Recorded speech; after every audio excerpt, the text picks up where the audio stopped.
Halo kawan-kawan semua, kembali lagi di channel Investor Logis. Kali ini saya akan bercerita aja dan membagikan sedikit pengetahuan saya yang saya dapat dari Pak Lo Keng Hong. Jadi, eh, gimana sih caranya untuk menganalisa perusahaan? Apa-apa saja sih yang harus kita lihat supaya kita bisa mendapatkan perusahaan yang bagus gitu. Kalau kata Pak Lo Keng Hong itu dia sering bilang saham Mercy yang dijual di harga bajai gitu. Maksudnya saham bagus yang dijual di harga murah. Gimana sih cara kita melihat saham-saham yang tergolong dalam kriteria seperti yang disebutkan oleh Pak Lo Keng Hong gitu. Jadi langsung aja kita praktekkan gimana caranya.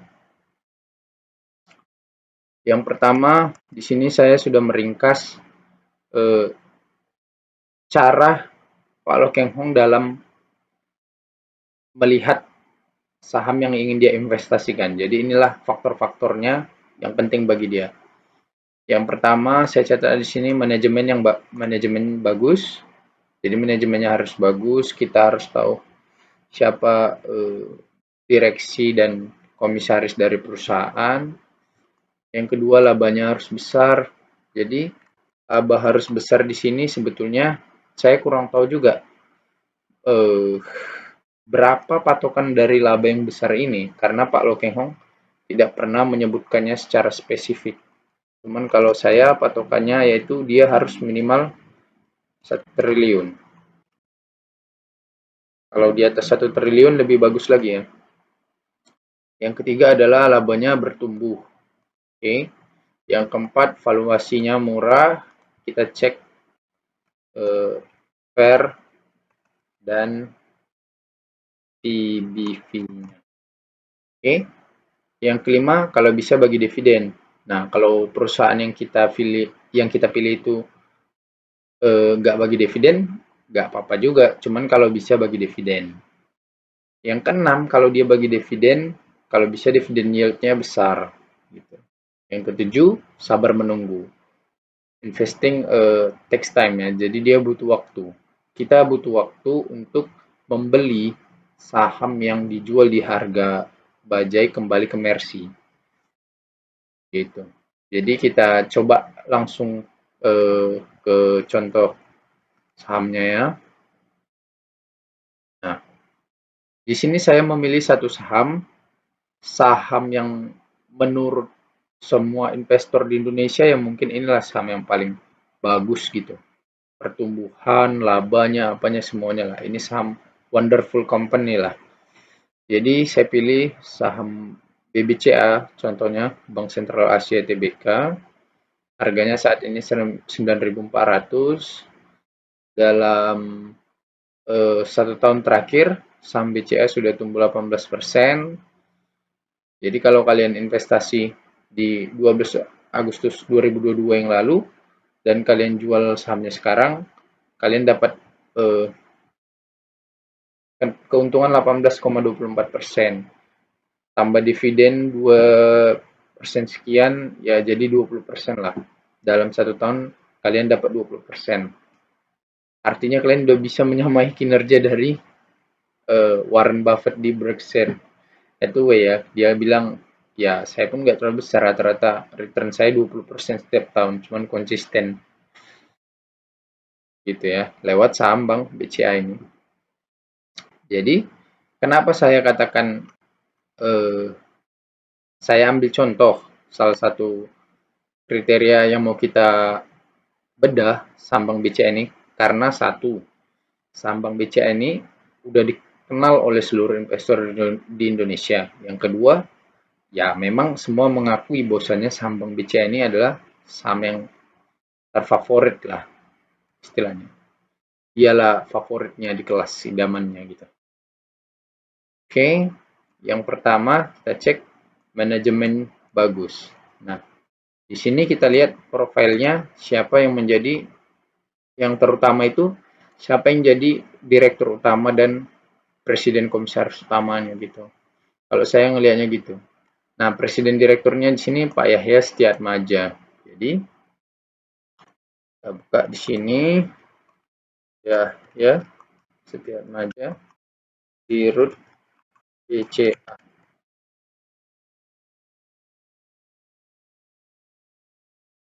Ini profil singkatnya, kita buka.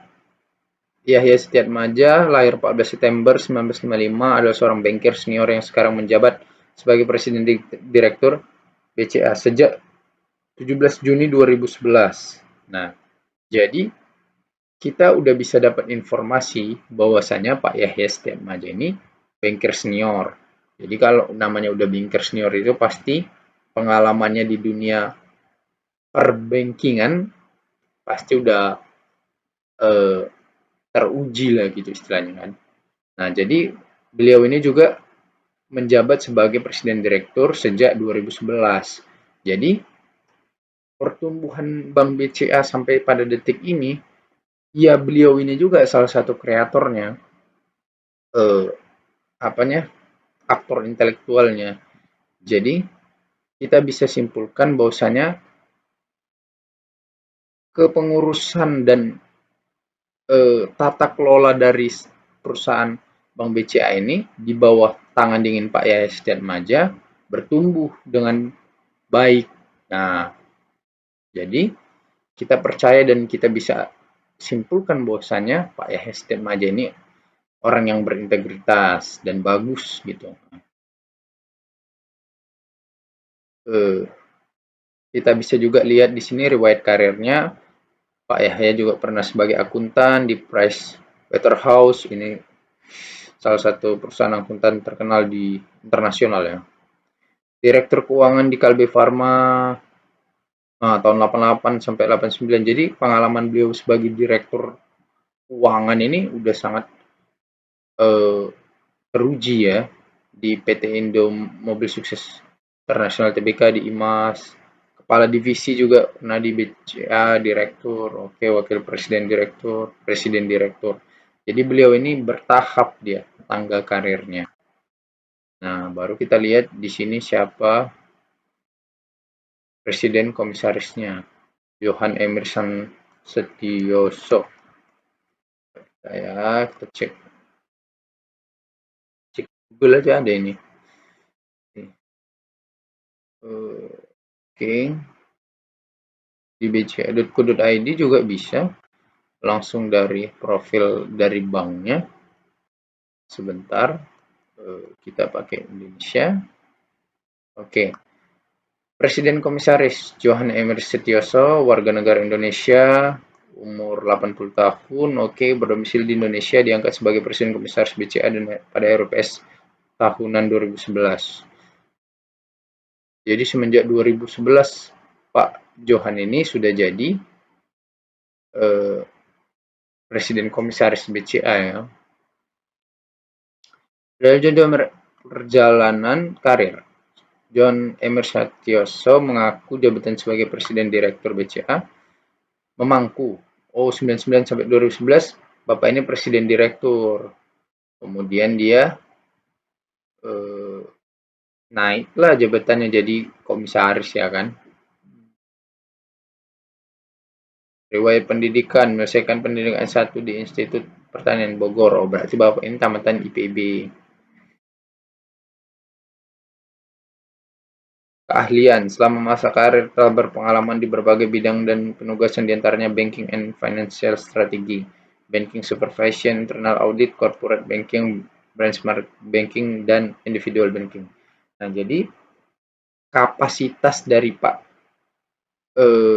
Johan ini sudah teruji lewat track record beliau dalam bidang financial banking.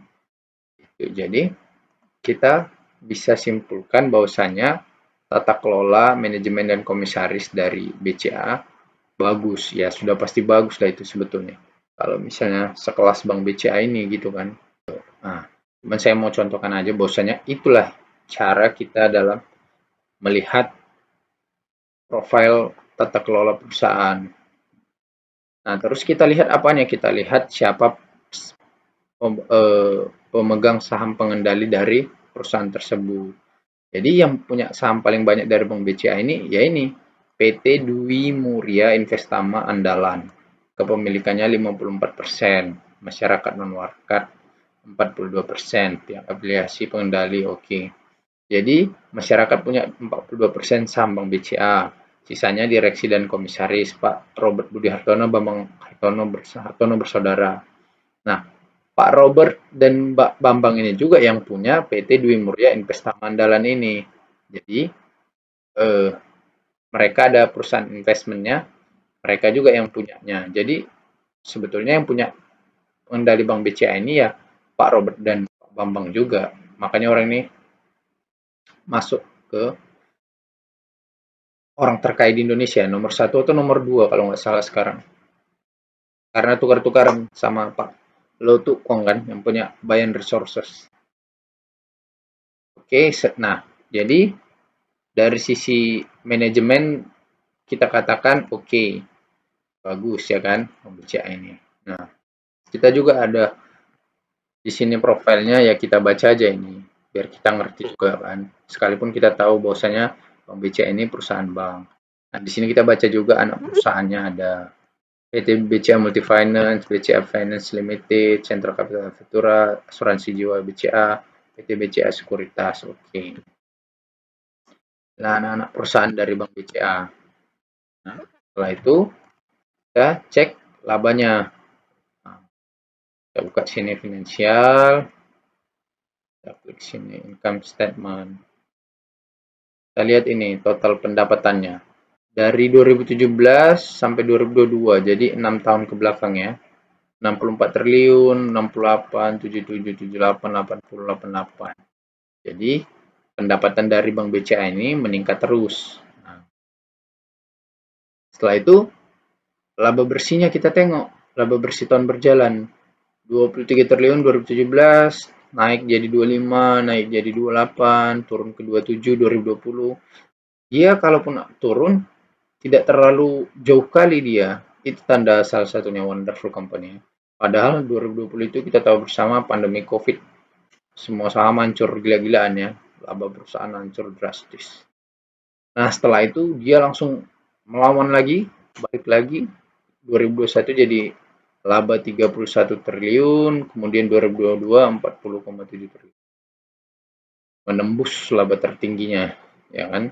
Jadi, kenapa saham perusahaan BCA ini menjadi wonderful company dan menjadi yang terbaik dan diminati? Karena labanya bertumbuh terus dia tiap tahun ke tahun bertumbuh. Nah, hanya mengalami penurunan sedikit pada tahun 2020 ini pun karena pandemi COVID. Ya, ini bukan Indonesia, secara global pun hancur juga kan. Nah, labanya udah di atas labanya besar di atas 101 triliun, oke, labanya bertumbuh, oke.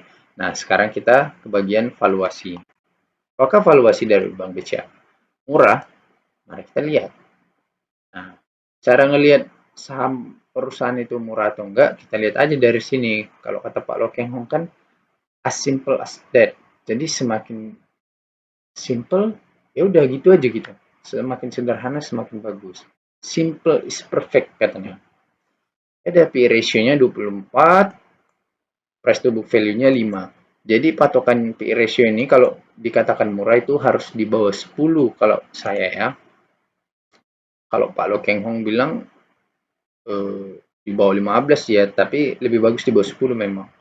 Nah, PE ratio-nya kan udah di atas 10 kali nih. Ini kan 24. Artinya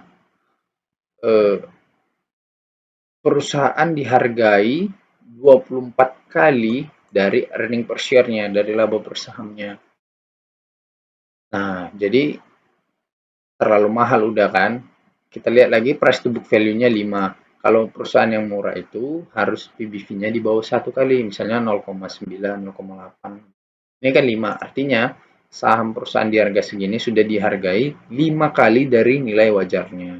Nilai harga wajarnya ini, current book value per share 1.800. Nah, kalau 1.800 dikali 5,16 ini pasti di sekitar seginian gitu. Oke, jadi valuasi dari saham Bank BCA ini sudah mahal. Nah, Kenapa sudah mahal? Karena ya perusahaannya memang bagus. Labanya bagus, bertumbuh, semualah bagus ya kan. Kinerja bagus, tata kelola bagus.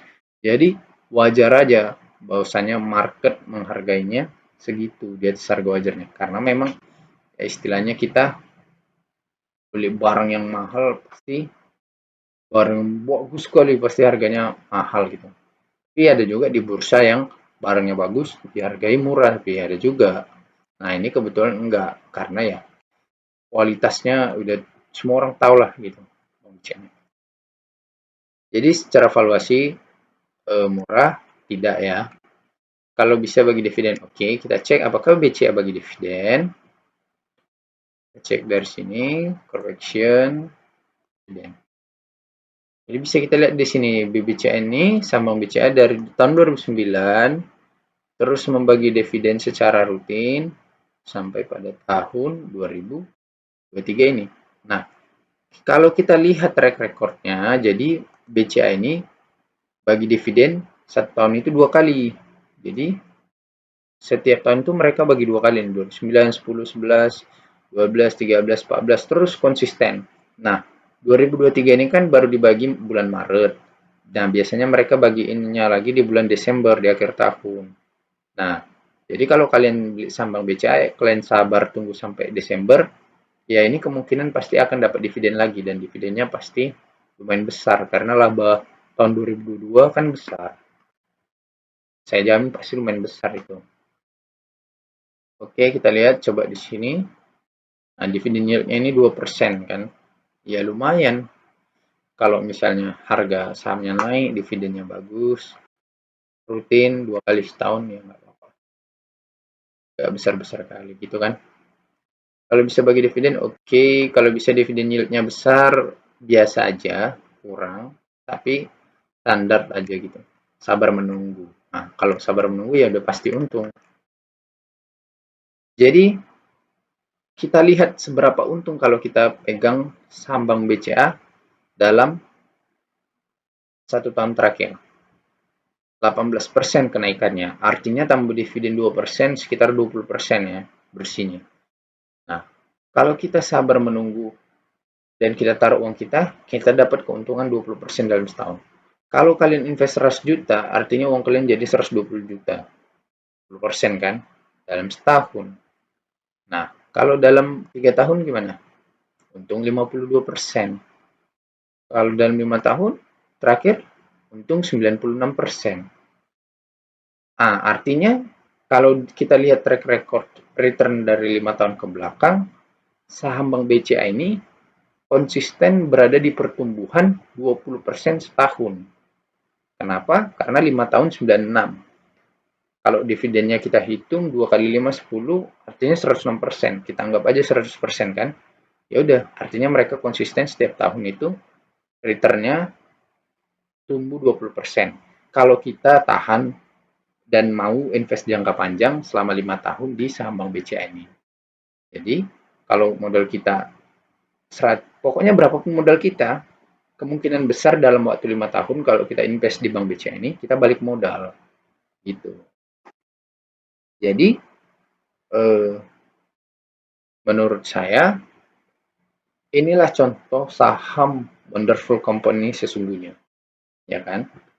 Tapi kalau kita seorang value investing yang kita ikuti metode Pak Lo Keng Hong mencari saham RC di harga di bawah harga wajarnya, ya tentu kita nggak beli saham Bank BCA. Tapi kalau kita mau investasi yang nggak terlalu ribet mikir, musing, harus analisa, harus baca laporan keuangan, harus baca laporan tahunan. Walau tetap kalau kita pun invest di Bank BCA ya kita minimal baca juga lah laporan keuangan dan laporan tahunan. Supaya kita tahu kan di laporan tahunan itu kan lengkap ada komisaris, cara kerja, perkembangan, strategi ke depan perusahaan gimana. Udah lengkap di situ. Jadi kita tahu arah perusahaan ini mau kemana gitu. Nah, sekarang coba kita lihat cari perusahaan yang kira-kira bisa memenuhi ketujuh kriteria kita ini. Nah, karena tadi kita udah contohkan saham Bank BCA sebagai wonderful company, coba kita cari saham bank, bisnis perbankan juga, yang bisa menembus ketujuh kriteria tersebut. Nah, saya ada kriterianya ini salah satunya. Saya ambil contoh saham ini aja ya.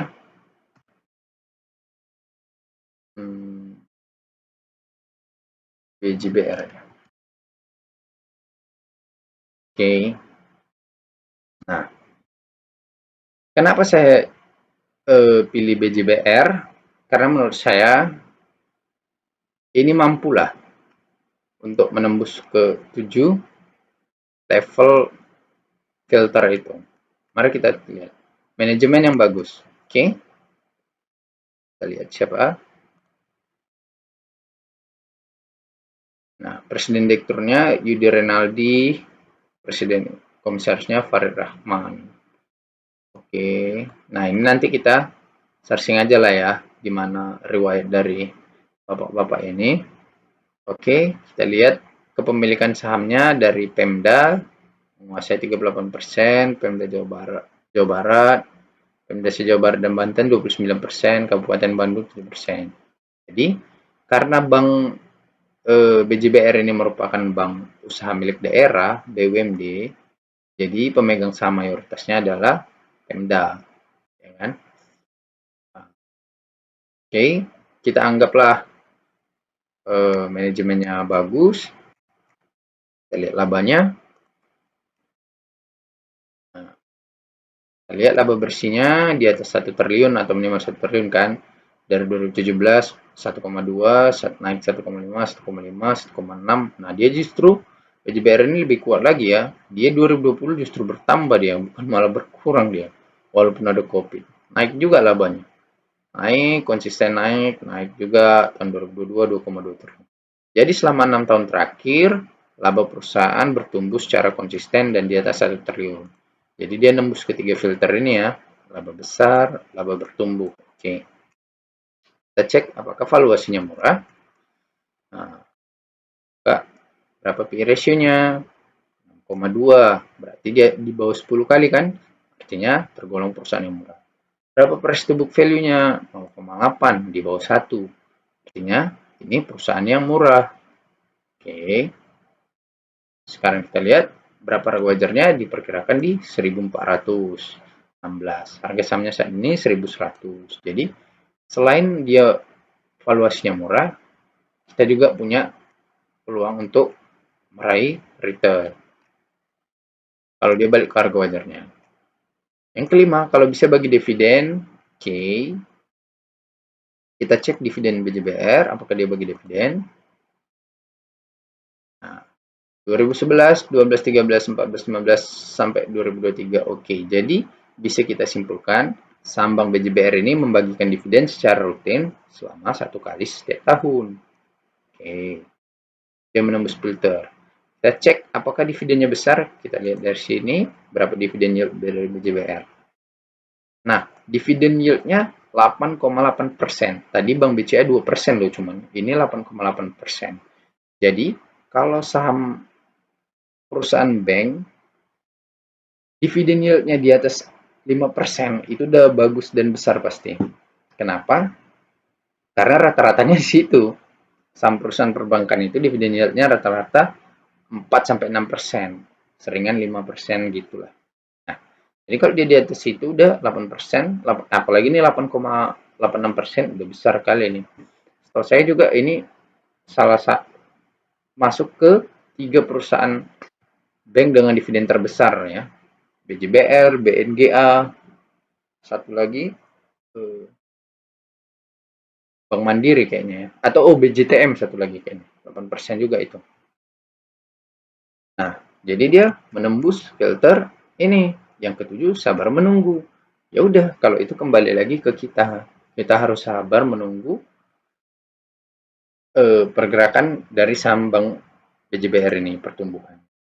Nah, kalau kita lihat returnnya tidak terlalu bagus ya, reward returnnya. Selama 1 tahun terakhir dia sudah turun 14%. Jadi tingkat, kalau kita lihat sini, grafiknya naik turun ya. Jadi tingkat returnnya itu nggak konsisten. Nah, berbeda sama Bank BCA tadi, yang dia turun pun, tapi dia bergerak naik ke atas terus. Jadi, itulah dividen dari BJBR besar, tapi returnnya tidak terlalu menjanjikan dan konsisten jika dibandingkan dengan BCA. Tapi kalau dari segi dividen, dia 8% setahun itu kayaknya konsisten ini BJBR. Kalau 8 kita kalikan 5, 40%. Kalau kita mengharapkan dari dividen aja kan. Tapi kalau tadi Bank BCA, dia 5%, 5 tahun naik 100%, artinya 1 tahun 20%. Tapi walau dividennya tetap kecil 2% per tahun. Ya, kalau saya lebih pilih untung yang 100% selama 5 tahun lah. Jadi pilih Bank BCA gitu kan. Jadi kenapa orang banyak beli BCA?